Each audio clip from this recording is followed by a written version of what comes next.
Hello guys, hello mga langga, magandang hapon. Ito po ako ngayon sa Riyadh. Ayan, nandito ako ngayon sa rooftop guys. May gusto pala akong i-share guys sa inyo tungkol sa bus. Kasi nung nakaraan guys, first time ko makasakay ng bus. Actually second time na, nung last day off ko, pumunta naman ako kasi gusto ko sanang i-vlog. Kaso nga lang, hindi na ano eh.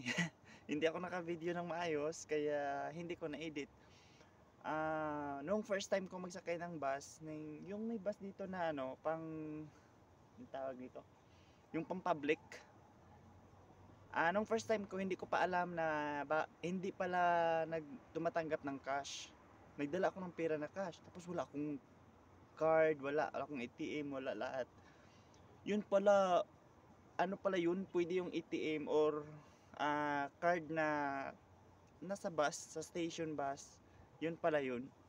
Kaya ang nangyari noon that time, nung first time ko ay nalibre ako. Astig pala no, yung bus dito na Iyaka Public ay maaari kang sumakay ng libre kapag malapit lang yung pupuntahan mo. Kasi based sa aking observation guys, maraming sumasakay na hindi nagbabayad, na hindi nagano, pero hinahayaan lang ng driver, hindi man nila isinisita. Tapos ako that time, ng first time ko ay may umakyat na mga nagche-check, tapos sabi ko wala akong card or wala akong naibayad. Tapos gusto ko magbayad sana ng cash, sabi nila hindi daw pwede, kaya pero pinatuloy pa rin ako, hindi ako sinita, inayaan na ako. Kaya na-amaze ako guys sa bus ba dito sa Saudi. Ay, dito ako sa ang lugar pala ito guys, dito sa Saudi Arabia, dito sa Riyadh ako ngayon. Tika lang, pakita ko sa inyo guys yung mga paligid ng paligid ko dito. Ayan. Sa ngayon, nandito ako sa rooftop. Ayun.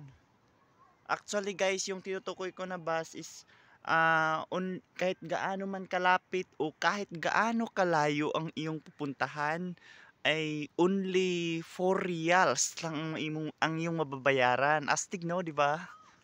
Kasi walang bus dito eh. Hindi ko na, ay hindi, I mean, walang bus akong ipakita ngayon for today's video.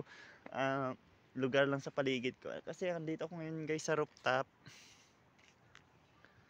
Ayun, ang ganda na. Maganda pa sa jowa mo.